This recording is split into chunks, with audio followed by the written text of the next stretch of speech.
ఒకసారి నేను మందిరానికి కావాల్సిన అన్ని ఫ్యాన్లు ఇస్తానంటే పాత మందిరంలో అన్ని ఫ్యాన్లు ఇస్తాను, కానీ అన్ని ఫ్యాన్ల మీద నా పేరు రాయాలి అన్నాడు. నీకు వందనాలయ్యా, అసలు ఏమి తీసుకురావద్దు పో అన్నా. కానీలా అసలు నువ్వు ఒక్కడ కూడా తేవద్దు, అసలు నీదంటూ మందిరంలో ఏం ఉండకూడదు, వెళ్ళిపో అన్న.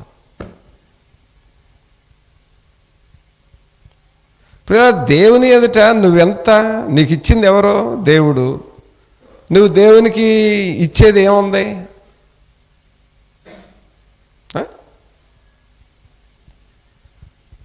అబ్రహాం గారు నేను ధూళినయ్యా దుమ్మునయ్యా అని తగ్గించుకుంటున్నాడు.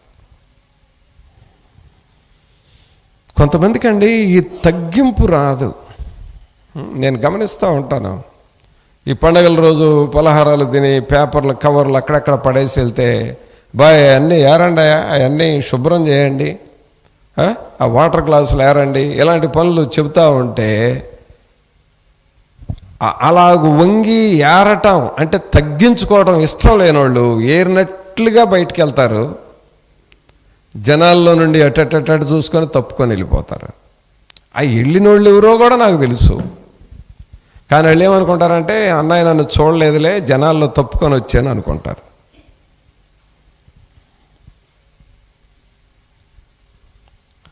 పిల్లరా, అస్సలైన తగ్గించుకునే లక్షణము నువ్వు ఎప్పుడైతే అలవాటు చేసుకుంటావో అప్పుడు దేవుడు నిన్ను దీవించడం, ఆశీర్వదించడం ప్రారంభిస్తాడు.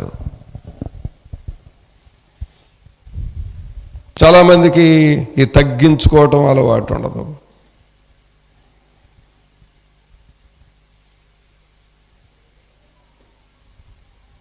ప్రభువునందు ప్రియులారా, నీ ప్రార్థనకు జవాబు రాకపోవటానికి కారణం ఇదిగో ఈ తగ్గింపు లేదేమో. అబ్రహాములాగా ఆయనకు అంత ధనం ఉన్నా సరే, అంత హోదా ఉన్నా సరే, ఒక మంత్రికి ఉండే అంత ఆర్థిక స్తోమత ఉన్నా సరే, నేనెంత, నా ధనం ఎంత దేవుని ఎదుట, నేను ధూళిని బూడిదేనై నేను ప్రభువుతో మాటలాడ తెగించుచున్నాను. అంతగా తగ్గించుకొని దేవుని దగ్గర అబ్రహాం గారు ప్రార్థన చేశాడు. ప్రార్థన చేశాడు. ఆ పట్టణం ఎలాగన్నా రక్షించబడాలి, ఆ సొదొమ గొమొర్రా పట్టణం ఎలాగైనా రక్షించబడాలని చాలా తగ్గించుకొని చాలా ప్రాధేయపడి ప్రార్థన చేశాడు. అయితే అక్కడ విషయం ఏంటంటే, నీతిమంతులు ఒక 10 మంది ఉన్నా రక్షిస్తానంటే 10 మంది నీతిమంతులు కూడా లేరు. కొన్నిసార్లు పిల్లరా, మన కుటుంబాలని కాపాడాలి అనన్నా, మన గ్రామాలని కాపాడాలన్నా, మన దేశాలని కాపాడాలన్నా నీతిమంతులు ఉండాలి. ఎవరుండాలి ఆ దేశంలో? నీతిమంతులు ఉండాలి. నీతిమంతులు ఉంటేనే వారిని బట్టి ఆ పట్టణం కాపాడబడుతుంది. ప్రార్థనా పరులు గనక మన ఊరిలో లేకపోతే ఆ ఊరు అలాగూ కొట్టుకుపోతూ ఉంటుంది. ఒక గ్రామంలో దేవుని సన్నిధి, దేవుని ఆత్మ, దేవుని సమాధానం ఉండాలి అనంటే ప్రార్థనా పరులు, నీతిమంతులు అక్కడ ఉండాలి. వారి నీతిని బట్టి, వారు చేసే ప్రార్థనను బట్టి దేవుడు ఆ పట్టణాలని కాపాడుతూ ఉంటాడు, ఆ కుటుంబాలని కాపాడుతూ ఉంటాడు. అందుకనే మన జీవితాలను మనం జాగ్రత్తగా పరిశీలన చేసుకోవాలి. 27వ వచనం ఏం చదువుతున్నాం? అందుకు అబ్రహాము, ఇదిగో ధూళియు బూడిదయునైన నేను ప్రభువుతో మాటలాడ తెగించుచున్నాను. మరి నువ్వు అలాగ తగ్గించుకుంటున్నావా దేవుని ఎదుట? వాక్యం వింటున్నప్పుడు మాత్రమే కాదు, నిజంగానే తగ్గించుకోవాలి, తగ్గించుకొని బ్రతకాలి అని అనిపిస్తుంది. కానీ వాక్యం వింటం అయిపోయిన తర్వాత, మన ఇంటికి వెళ్ళిన తర్వాత, మరలా మన పనుల్లో పడ్డ తర్వాత ఎందుకు తగ్గించుకోవాలంట? నేనేంటి, నా స్టేటస్ ఏంటి, ఎందుకు తగ్గించుకోవాలి అనే ఆ ఇగో లోపల నుండి బయటకు వస్తుంది. దానిని మనం చంపాలి. దానిని మనం చంపాలి. మనం పాడే క్రొత్త పాటలో ఆ వచనం ఉంది కదా, ఏంటది? మొదటి వచనమేనా? శరీర మనస్సును చంపివేసి ఆత్మలో బ్రతుకుట నేర్పుమయ. ఏ మనస్సును చంపాలి? శరీర మనస్సును చంపివేసి ఆత్మలో బ్రతుకుట నేర్పుమయ. శరీర మనస్సు అంటే ఏంటి? హెచ్చించుకోవాలి, గొప్ప చెప్పుకోవాలి, ఇతరుల కంటే నేను గొప్పవాడిని అనిపించుకోవాలి. ఇది శరీర మనస్సు.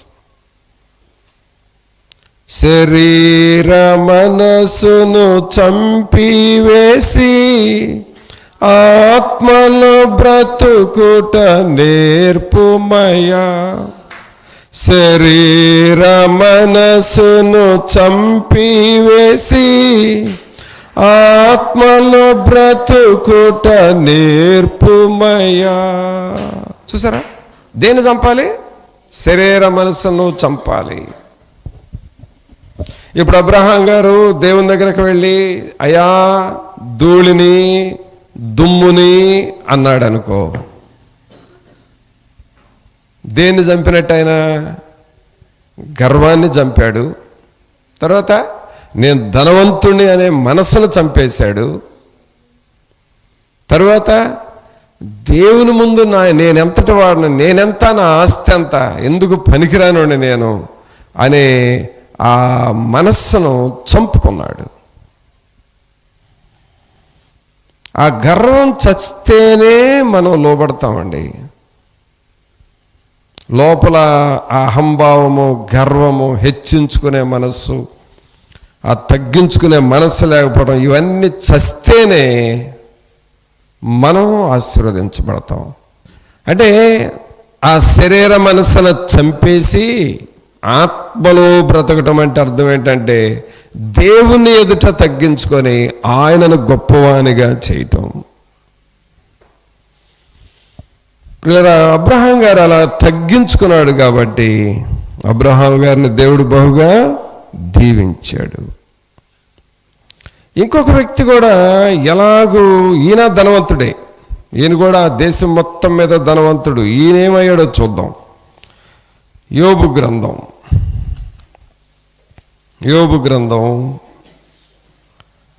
40వ అధ్యాయము.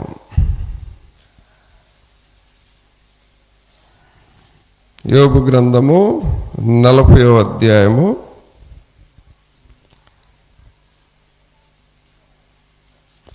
3వ వచనం నుండి చూద్దాం. అప్పుడు యోబు యెహోవాకు ఎలాగున ప్రత్యుత్తరం ఇచ్చెను, చిత్తగించుము, నేను నీచుడను, నేను నీకు ఏమని ప్రత్యుత్తరం ఇచ్చెదను, నా నోటి మీద నా చేతిని ఉంచుకొందును. ఒక మారు మాటలాడితిని, నేను మరలా నోరెత్తను, రెండు సార్లు మాటలాడితిని, ఇకను పలుకను. ఈయనెవరు? మొదటి అధ్యాయం చూడండి. ఈయన ఎలా అంటాడు? ఈయన హిస్టరీ ఏంటి అసలు? మొదటి అధ్యాయము 1వ వచనం చూడండి. ఊజు దేశమునందు యోబు అను ఒక మనుష్యుడు ఉండెను. అతడు యథార్థవంతుడు, న్యాయవంతుడు, దేవుని యందు భయభక్తులు కలిగి చెడుతనము విసర్జించినవాడు. తర్వాత 3వ వచనం చివరిలో మనం చదివితే, అవన్నీ చదవాల్సిన మాటలే, అవన్నీ చదివిన తర్వాత చివరిలో ఏముందంటే, తూర్పు దిక్కు జనులందరిలో అతడే గొప్పవాడుగా నుండెను. తూర్పు దిక్కు జనులందరిలో అంటే తూర్పున ఉండే దేశాలన్నిటికంటే ఈయనంత గొప్పవాడు ఇక్కడ లేరు. అంటే ఒక దేశానికి కాదు, తూర్పున ఉండే అన్ని దేశాల్లో ఈయన గొప్పవాడు. ఇప్పుడు మన ఊరిలో పలానా ఆయన పెద్ద ధనవంతుడు అనుకుంటారు, లేక ఇదిగో ఈ టౌన్ మొత్తం మీద పలానా ఆయన బాగా ధనవంతుడు అనుకుంటారు.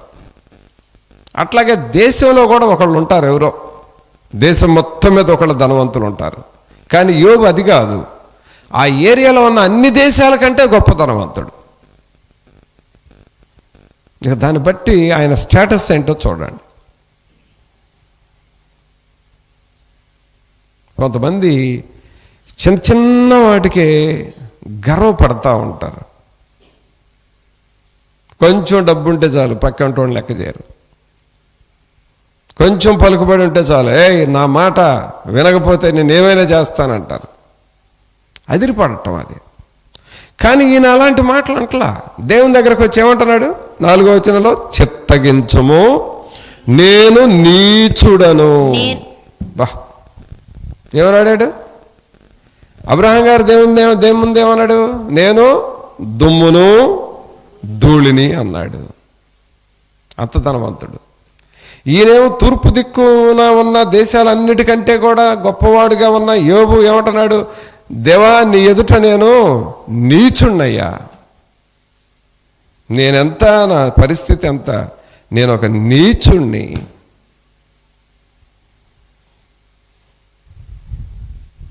ప్రభునంతులరా, దేవుణ్ణి నువ్వు అలాగ అర్థం చేసుకోవాలి. మనకి దేవుడు అంటే ఎలా అర్థం అవుతున్నాడు మరి? ఏదో కొంచెం బాధగా ఉంటే వెళ్ళి పూట కాస్త ప్రార్థనలో కూర్చుందాం, వెళ్ళి కాస్త ప్రార్థన చేయించుకొని వద్దాం, ఈరోజు బాగాలేదు కదా అనుకొని వచ్చేవాళ్ళు కూడా ఉంటారు. దేవుడు అంటే అంతవరకే వాళ్ళకి అర్థం అవుతుంది. కానీ యోబు నేను నీచున్నయ్యా అని తగ్గించుకున్నాడు.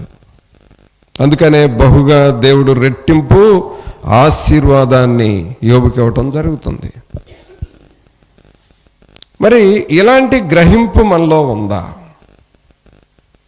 ఎలాగ మనం తగ్గించుకుంటున్నామా? సొంకరిలాగా దేవా పాపినైన నన్ను కరుణించమని చెప్తావా దేవునితో? అబ్రహాములాగా నేను ధూళిని దుమ్మును, నన్ను కాపాడు కనికరించు అని నువ్వు దేవునితో చెబుతావా? అలాగే యోబులాగా నేను నీచున్నయ్యా, నన్ను కనికరించు అని నువ్వు తగ్గించుకొని మాట్లాడతావా? ప్రార్థన చేస్తావా? ఈ ప్రార్థన నీకు ఆశీర్వాదకరంగా ఉంటుంది. ఇంకా చాలామంది అలా ప్రార్థనలు చేశారు. చూడండి ఎజ్రా ఏమని చేశాడో చూద్దాం.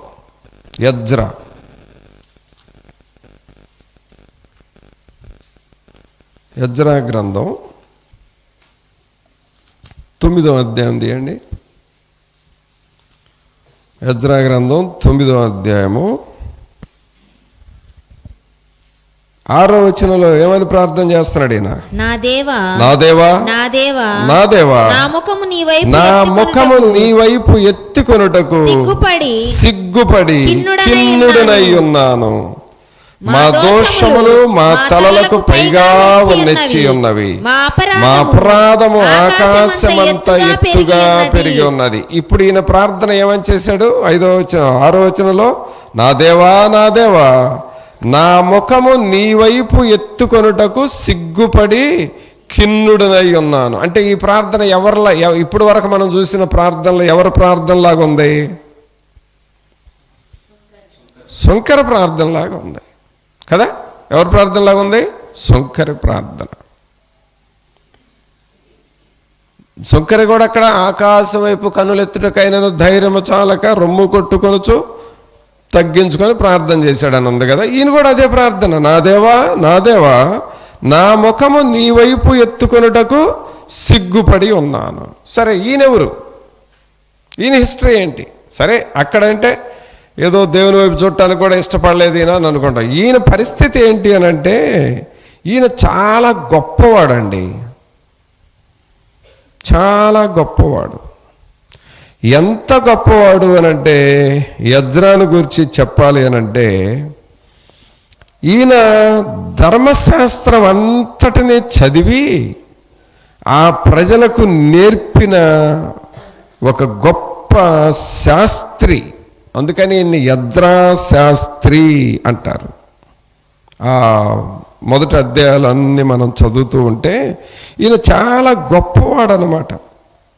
ప్రజలందరికీ 3 గంటల సేపు ప్రార్థనలు చేయించటం, 3 గంటల సేపు దేవుని వాక్యం నేర్పించటం, అలాగే మరి దేవుని సన్నిధిలో వారందరికీ ప్రార్థనలు చేయటం, అన్నీ వారికి నేర్పించే పని అన్నమాట ఎజ్రా చేసిన పని.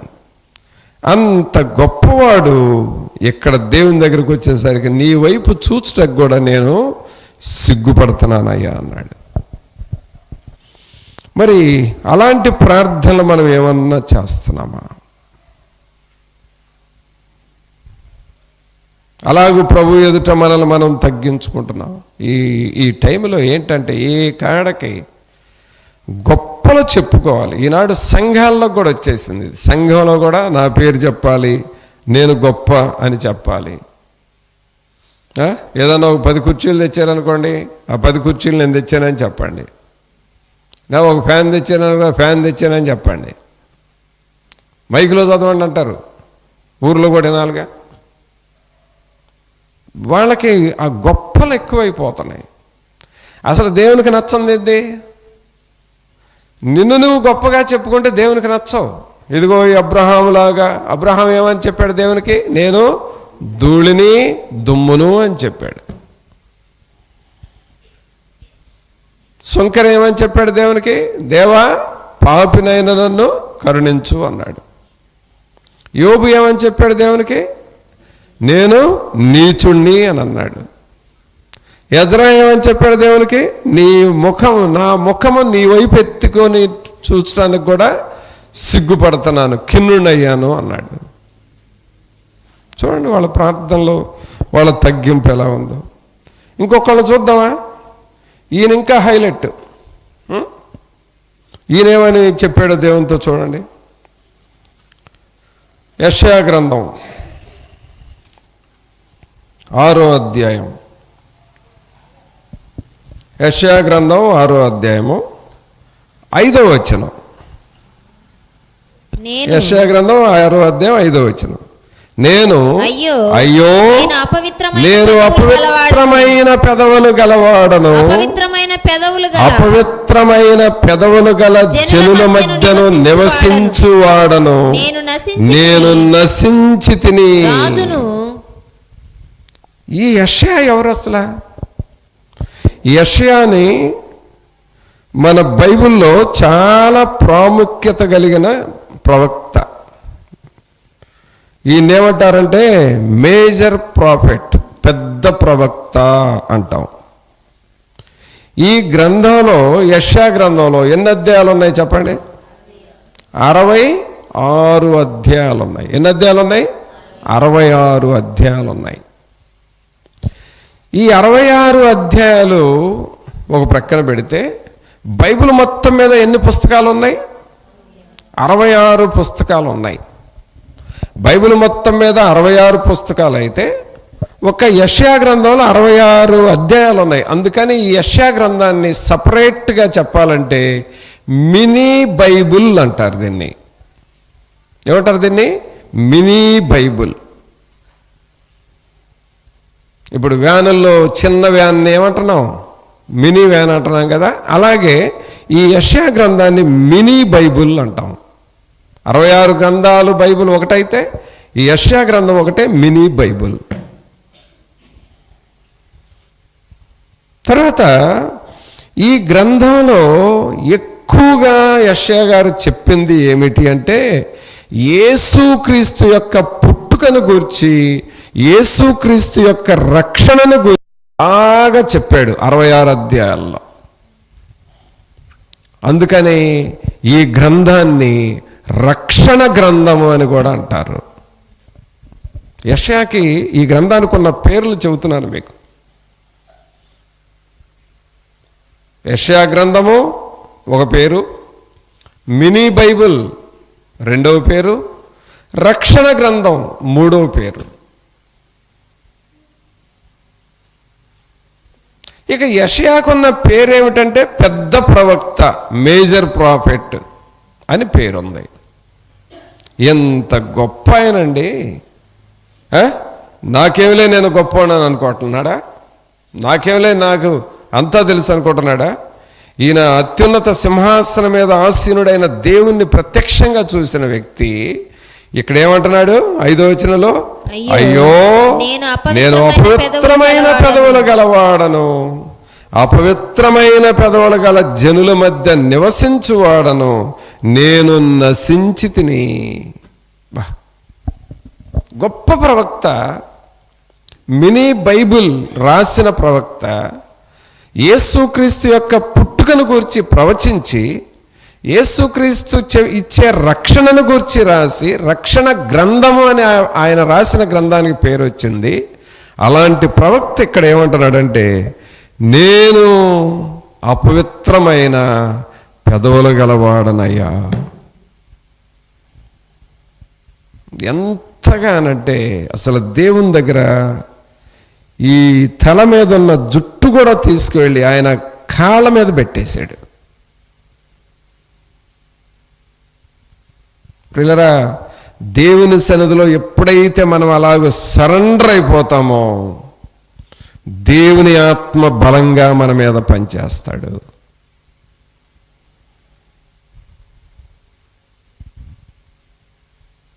అందుకు మనం సిద్ధపడాలి. అలాగ మనల్ని మనం తయారు చేసుకోవాలి. ఈ రోజుల్లో కొంచెం టాలెంట్ ఉంటే చాలు గర్వం,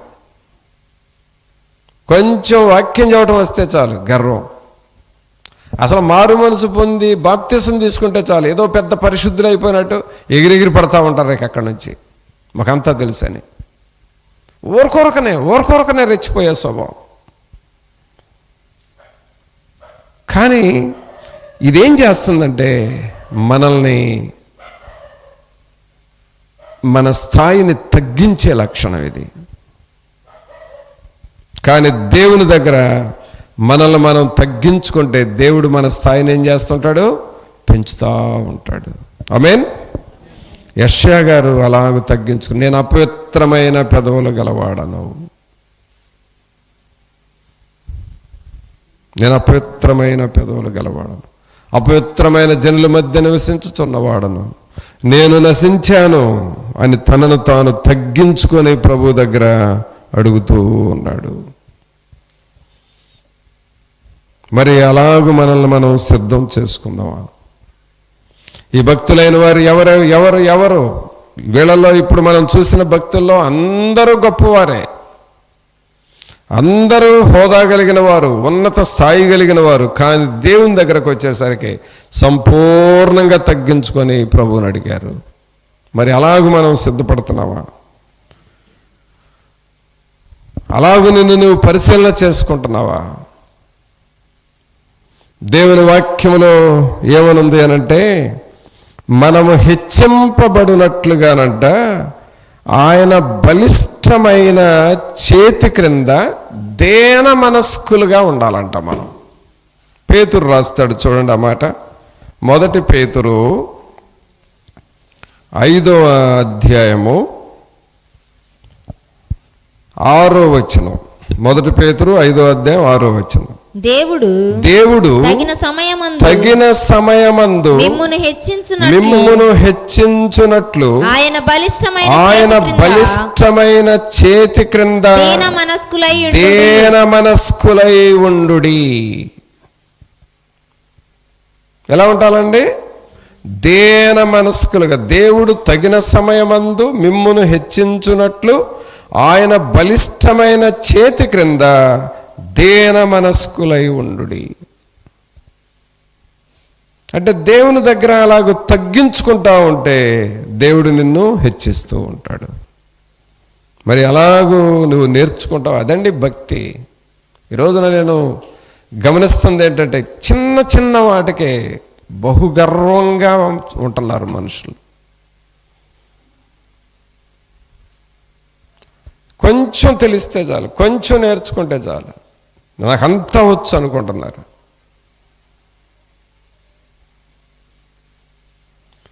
కారణం ఏంటో తెలుసా? అది పరిసయ్యుడు స్వభావం, పరిసయ్యుడు స్వభావం.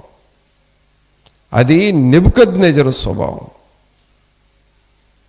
అది హేరోదు స్వభావం, అది లూసిఫర్ స్వభావం.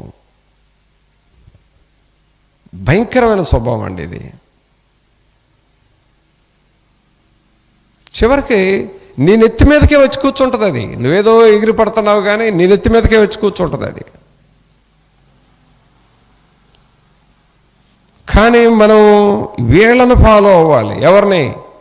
అబ్రహామును ఫాలో అవ్వాలి, యోబును ఫాలో అవ్వాలి, శంకర్ని ఫాలో అవ్వాలి, యజ్రాను ఫాలో అవ్వాలి, యెషయాను ఫాలో అవ్వాలి. ఇంకా చాలామంది ఉన్నారు. వాక్యాన్ని బాగా కూర్చొని నెమ్మదిగా ధ్యానం చేస్తే చాలామంది ఉన్నారు.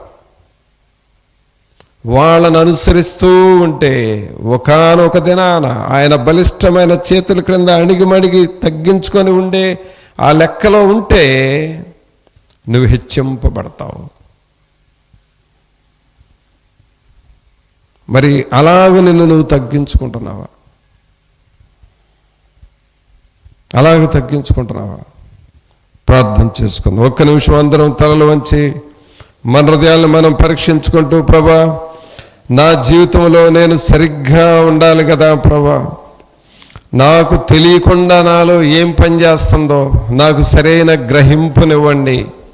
నాకు తెలియకుండా నాలో ఎలాంటి మనస్సు వస్తుందో ఆ మనస్సును నాలో నుండి తీసివేయండి ప్రభా. నా స్వభావాన్ని మార్చండి, నా అంతరంగమును మార్చండి నాయన. మా కుటుంబములో నాయన అబ్రహాము లాంటి తగ్గించుకునే మనస్సు మేము కలిగి ఉండాలి ప్రభువా. నాయన యెషయావలే తగ్గించుకునే మనస్సు నా జీవితంలో ఉండాలి. అప్పుడు మీరు హెచ్చిస్తారు కదా. మా ప్రార్థనలకు జవాబు రాకపోవటానికి కారణం ఈ హెచ్చించుకునే మనస్సు ఉండటమే కదా. పరిసయ్యుడు ప్రార్థనకు జవాబు లేకుండా పోయింది, శంకరి ప్రార్థనకు జవాబు వచ్చింది. కారణము హృదయము యథార్థంగా ఉందయా.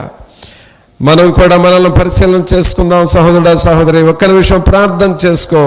నీ హృదయము ఆయన చూస్తాడు. నీ నోటి నుండి వచ్చే ప్రార్థన కాదు ముఖ్యం, నీ హృదయం ఎలాగుందో చూస్తున్నాడు.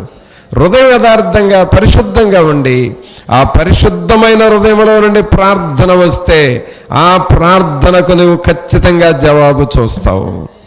ప్రభా నా హృదయంలో అలాంటి పరిశుద్ధత ఇవ్వండి, పవిత్రత ఇవ్వండి.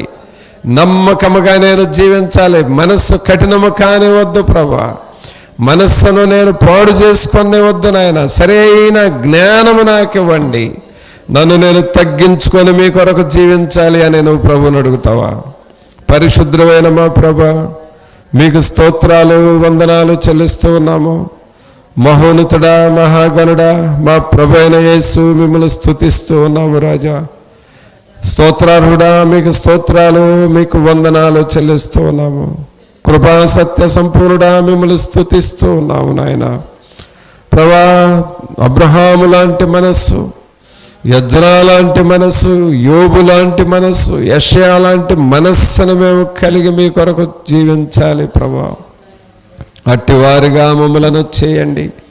మీ సన్నిధిలో మీ వాక్యమును మేము గట్టిగా పట్టుకొనుటకు మీ బలిష్టమైన చేతి క్రింద అణిగి మణిగి దేన మనస్కులుగా ఉండుటకు సహాయము చేయండి. విన్న వాక్యం హృదయములో నిలిచి ఫలించులాగున చేయమని నజరేయుడైన యేసు నామమున అడిగి వేడుకొనుచున్నాము తండ్రి, ఆమేన్. మన తండ్రి అయిన దేవుని ప్రేమ, కుమారుని కృప, పరిశుద్ధాత్మని యొక్క సన్నిధి ఇప్పుడు నెల్లప్పుడు మనందరికి తోడుగా ఉండి సహాయము చేయను గాక. ఆమేన్.